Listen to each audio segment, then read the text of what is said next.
onto your seat, baby, because this one's a screamer.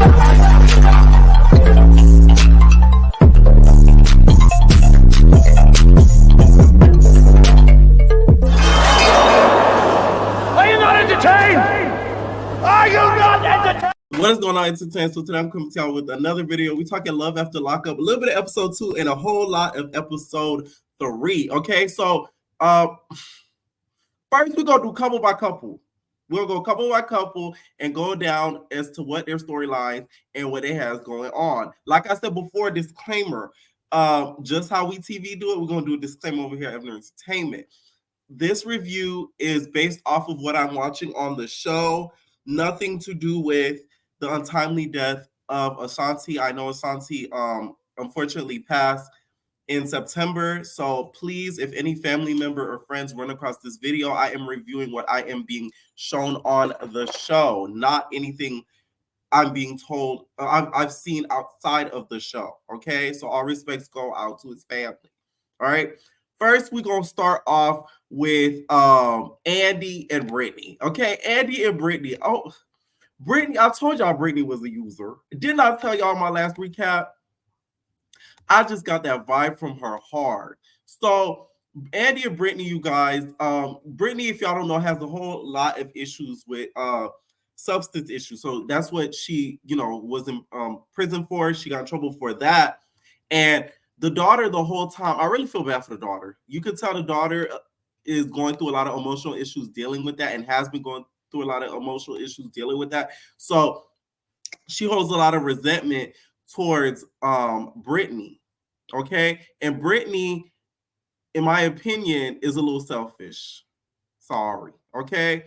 Because the way she treated Andy, I felt bad for poor Andy. Andy was just like, I'm going to make the kids eventually.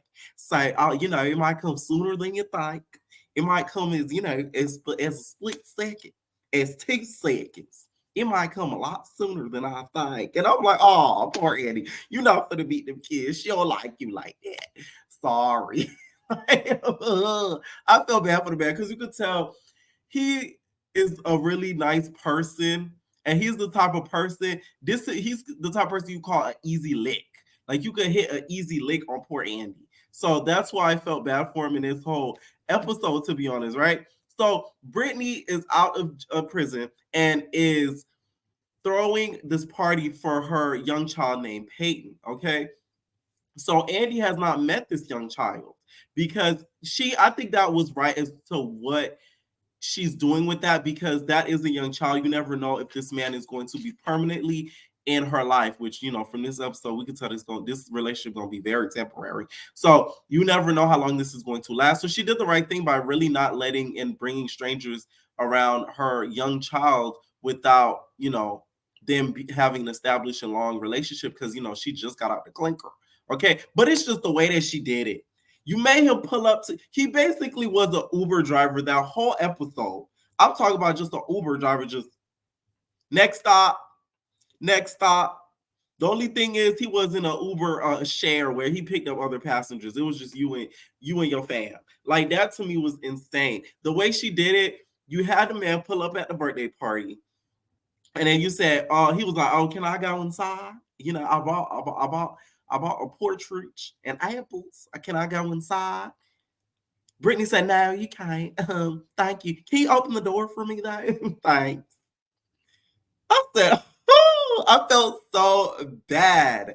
That scene made my heart drop. I said, oh, man. On national television as well. Like, this is real national television. Ain't no streaming platform. This ain't no Zeus or nothing. Like, this is getting streamed everywhere. Okay? TV, app, Peacock, all of that. So I felt bad for him in that instinct. And I told you guys, I got that sort of using feeling from Britney, because I feel like she's doing anything that she can to really get her life back in order. The way she's going about it, I don't think is like the worst, but she using a man. I'm sorry, she using a man. So the whole day, he's driving her around, driving Miss Daisy from here to there. They end up going to a hotel at one point. And that's where the daughter sort of, she ends up talking to the daughter over the phone. And the daughter's just like, I can't do this with you. Basically, she said something to the daughter, which I know the daughter took like negatively, because she basically said, oh, like, you know, I may do a whole lot, but you always gonna be there for me. Like, that's one thing about you.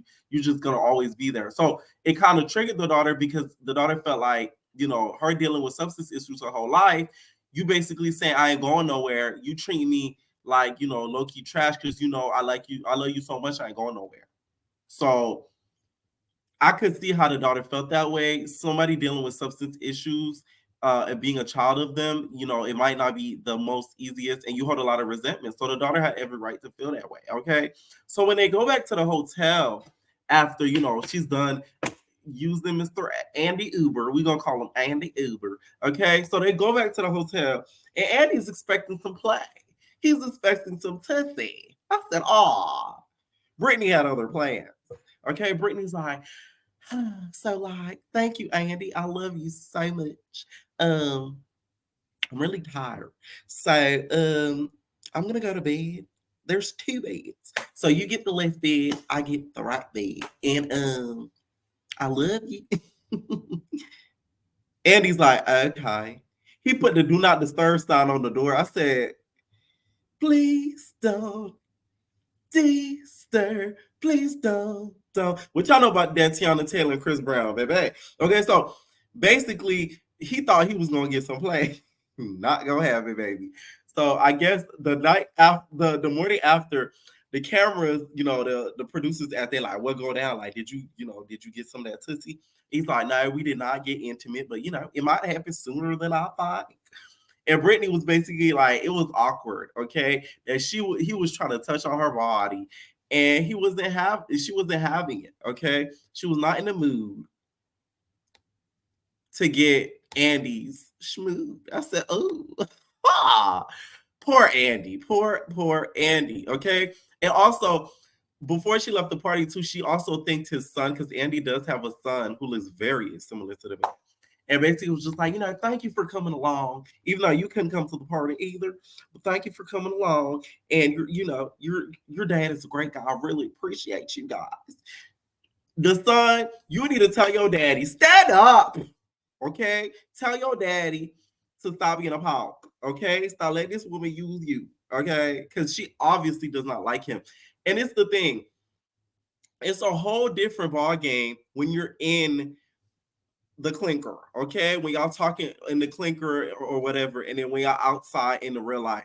I compare this to kind of like Big Brother. I see a lot of relationships that go on Big Brother where like in the house they love each other, but when they come outside in the real world, they break up within like a month. Because it's kind of like you're forced to be in that situation. You're forced to talk to this person while they're in jail or whatever. The person in jail is kind of forced to talk to that person because not a lot of people gonna be talking to somebody that's behind bars. So it's like you're kind of forced in that situation. So you can't really get too mad at Britney because you know she might not have felt him the most when she got out that jail. But I just get a using spirit for Britney. Okay, I think she thought, oh, this man, you know, he got some good money. Okay, he can't really find nobody else. So I'm gonna just, I'm gonna use him for all the money that I can. Okay, and that was really much it on them. To be honest, it seems like the next episode she might break the news to him that she not really feeling the man like that too much. Okay. Episode 2 and 3, to be honest, Anthony and Sharae wasn't really too much focused on, really more on episode 2, not in episode 3. Sharae, you guys, is admirable, and the reason why I say this is because I love the conversation when she pulled aside her son and basically let her son know, like, hey, even though Anthony might come out that jail, which by the way, he a looker too. I said, okay, I see why you get that fake marriage certificate. Now it makes a little sense. He's a looker. Okay. So I like that conversation because she basically told him, like, hey, regardless of what happens, you're still going to be numero uno because you are my son. Okay. I'm not gonna put no man in front of you. So I was like, thank you. Because some of these relationships, they be putting these niggas in front of their kids, and next thing you know, things happen and somebody ends up unalive. So that was admirable for her to say. So now let's get to Kanika and Ashanti. Oh, I'll be feeling bad, but I gotta read. I'm sorry. Okay. So Kanika, okay, aka Diva Nika, not to be confused with Onika. Okay. So Kanika, y'all know the last time we seen Kanika. She was getting her Big Debbie cakes pounded in by Ashanti. Okay, Ashanti was boot, boot, boot, boot, boot, and she was throwing them Debbie cakes. She beat, beat, beat, beat, beat. Okay. So they had a good night. And she wakes up the day after and she's like, mind you, they got the whole wake up scene. I said, this is so embarrassing. She runs out, she gets up, she's like, Ashanti. She goes outside in her bedding wear looking for Ashanti, okay? And Ashanti is nowhere to be found. The man is gone, okay? We see at the end of the episode, he basically disappeared into the night into a. So she's just looking. She's like, oh my, in the middle of the street, right? Wrapped around a blanket. I felt bad because you literally got effed and left, to be honest. And it's like I said, Kanika, she has so much spunk in personality. She reminds me a lot of like a little bit of a Black China. Somebody said she reminds them of, oh, it was somebody so good. I got to look in the comments to see. So then she calls the friend, right? Which the friend is the goat. Keep that friend. That's the good friend. Because the friend was honest. The friend was like, I don't want you to get played. You know, he's a little bit manipulative. He's using it for your money. He used it for that bail money. And now that he's out and about, he gonna play. Okay. So shout out to the friend for being real.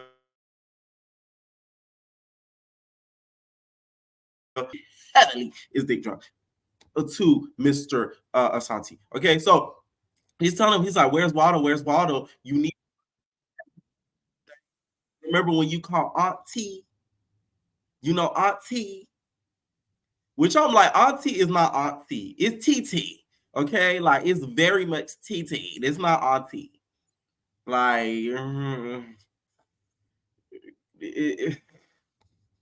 it's TT, okay? And you better hope it's not TT from Instagram, okay? Because then that's a nigga. Let me stop.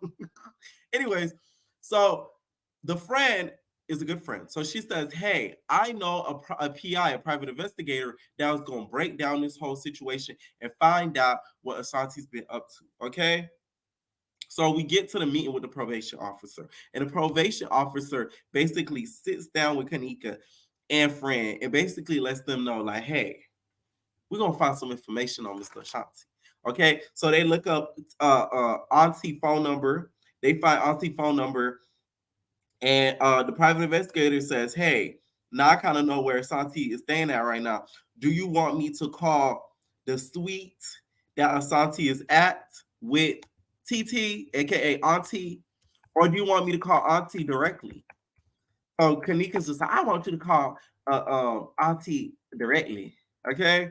So they call Auntie directly, which this is a good method. I learned a lot through this series is teaching me some things. I said, oh, basically, he acted as if he was working at the front desk of like the hotel. So he calls. So he said, so he's like, hey, you're at Sweet Such and Such.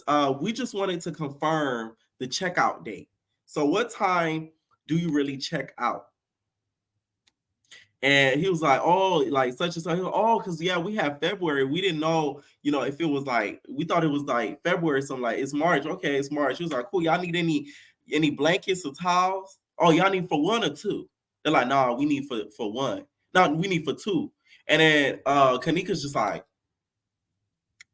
she eating that pizza up. Kanika, you was tearing up that pizza down, okay? That Mediterranean pepperoni, you was fucking it up.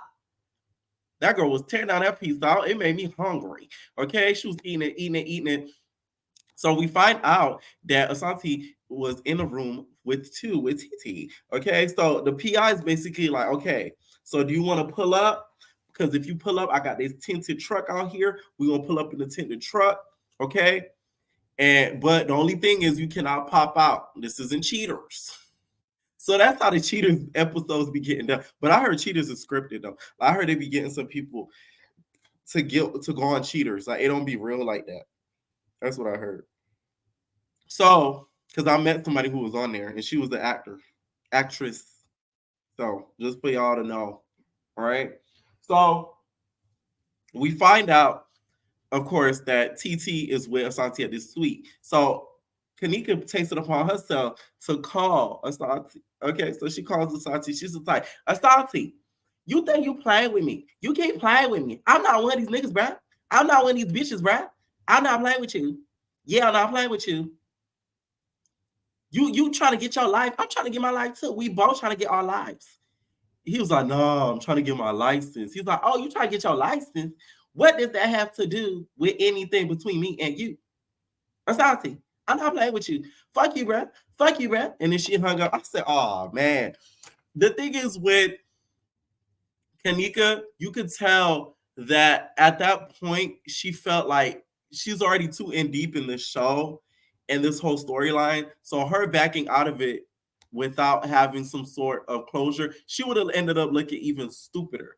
Okay, so I think that's why she kind of went through and with the PI and all that type of stuff, because clearly she had to know like the man was cheating. Like the girl told you on the phone that was his girlfriend, and we end up finding out outside of the show that that girlfriend is now pregnant. Unfortunately, I said Asante has passed. Okay, and he also took it upon himself and was texting the PI like, "Stop playing on my phone, bro. Stop playing on my phone." So he was up on game as to what really was going on. So we gotta stay tuned for that for the next episode. Okay, on to the next couple, Melissa and Lil. Lil. That mom, Donna, poor Donna. Okay, so we found out that Louis gets sentenced for 30 days for violating his probation. The mom is gold too, by the way. She's just like, oh, Melissa, you always like Melissa. So they go and basically visit Louis at one episode, and they end up picking Louis so he could go back home in another episode. So, Melissa's driving over there. She picks up Donna, and Donna's just like, oh my God, it took you long enough. So Melissa's like, come on, let's go. So they go in the truck. They go and pick up Mr. Louis. Now I see why Melissa was kind of stuck on him. He's not an ugly looking man. You can tell the teeth are artificial, no shade. But, he's not an ugly looking man. So I could see why Melissa was keen on the prison date.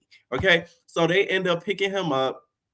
And the mom is, of course, has a tight hold on Louis. Okay, enabling moms do not understand how much of a disservice they're doing to their sons, because they in turn allow their sons to make big mistakes like going to jail and end up paying for it because they've been enabled all their lives. And that's why I don't think Louis mama is getting. Miss Donna is not comprehending in Miss Donna mind that you're doing a disservice to your son. Poor Donna. Okay, so they pick him up and they go back home. Mind you, during the car ride there, she calls Louis. She's just like, Lewe, like, your mother is fucking tripping. Like, she's treating me like a scumbag whore. Like, I'm not a scumbag whore. Like, I'm your girl, I'm your girlfriend, Lewe. Like, I'm not a scumbag whore. Child. According to Donna, you're a scumbag whore. Okay? So Donna takes it upon herself and basically lets us know that, like, if it was between Melissa and her, Louis better pick her or else. Okay? And that's not gonna happen, Donna, because at the end of the day, you're still the mom and he has to move on with his life. Donna, she reveals when they sit down for dinner that she lost her dad and she's sort of all alone. So it's basically her and Louis. So that's why she has such a tight hold on Louis. But she doesn't understand that just because he has a girl and is getting with a girl, don't mean he gonna leave you alone. A lot of moms are like that though. Like they're very like keen on their sons and would like lose their mind if something would happen to their son. So it's like it all makes sense. But it's sad though. Donna needs to stop being a bitch to Melissa because she seems like a real one. I don't think she would ever cheat on this man. The way the money that she done spent, the drive she done made back and forth, all this stuff, like that lady not going nowhere. So you might as well just get used to Melissa, Donna. Okay. They couldn't even go to the hotel and get their freak on. They couldn't do none of that because Miss Donna was keen on keeping Louis home because she felt as if the parole officer may have not agreed to them going to that hotel because that is his spot. Like his basically his probation spot would be to stay with the mom temporarily until he's off for those days, right? Louis had other plans. He wanted some tissy. So they end up going to the hotel. And she's like, no, you're not going to the hotel, Louis. Final decision. I don't care, Louis. You're not going. You're sleeping here. And she's sleeping on the couch. And I'm like, this is where you cross your boundaries. So you mean they can't even sleep in the same bed? They grown. But really, Louis a kid because you enabled him all your life. But they end up, not listening to Mama Donna's demands, and they end up going to the hotel, child, and getting a freak on. But it seems like that might land Louis in some trouble in the next episode. Okay, off to the next couple. Really quick on them. To me, Chelsea and Michael, those are the two that I'm really rooting for this season because I really feel like those two actually really belong with each other. So it's not too much on them. She's hearing impaired, so half of the scenes you just hear, you just see that the whole time. But I love her. She seems like a really, really good person. He seems like a really, really solid person. You can tell he really loves her. He's not trying to use her, finesse her, because her being here in Paris, she says that she's gotten used a lot. After a lot of dudes and stuff try to use her because she's here in Paris, so it's she's easily able to get taken advantage of. Okay, next couple we got Britney and Karok, y'all. Mr. Karok. Okay, Mr. Karok family is A1. Like you could tell that family really loves him now. So that just makes me happy looking at that. Okay. And Karok, her and Brittany end up going to the hotel, they getting it down. This what threw me about Karok though. He low-key might be a narcissist because how are you going to take your time to get up out that hotel, but then when you meant to go meet your parole officer and getting all your legalities done, you was taking your time, y'all go to the wrong address, thanks to you taking your time, and then you get mad at her. I just really hope that Karok isn't out here just playing Britney, because Britney's Latina. She even said it herself. She's just like, me being Latina, I'm very spicy, and when I'm done, I'm done. So I really hope if he ends up playing her like that she goes ham on his ass, because that girl seems like she's solid. So I don't like that. I didn't like that at all. Like it gave me low key like narc vibes and very much anxiety because like you doing too much. Like you was the one taking your time, so how you gonna get mad at her? She was rushing you. She like, pera, let's go. Mira. So the fuck, like that was crazy to me. Okay, last couple we got is Red and Johnny. Okay, so Johnny is a little trifling to me. No shade. Jomni, I'm sorry, Jomni. So she grew up in a reservation, and she's originally from the reservation. So she pure red, like her blood is a reservation. Okay, and the reason why she's trifling, she has a son, and the one night stand guy that I guess she had the son with, she does not know. Like he does not know who his real dad is, and the dad doesn't know that the son exists. So she basically had a baby and then tell the dude that she had a baby with, I guess it was like a one night stand, that you got a baby. That to me is trifling. I don't care what nobody say. She seems like a sweet lady, but that is very trifling. Like no, like that's super trifling. Like how you not gonna tell the man that he got a baby? You're not gonna even give him a chance to be a dad in his life, whether it was a one night stand or what. That's too bad, so sad. Okay. So here's where Red comes in. So Red, you guys, they met. They met through like a mutual friend.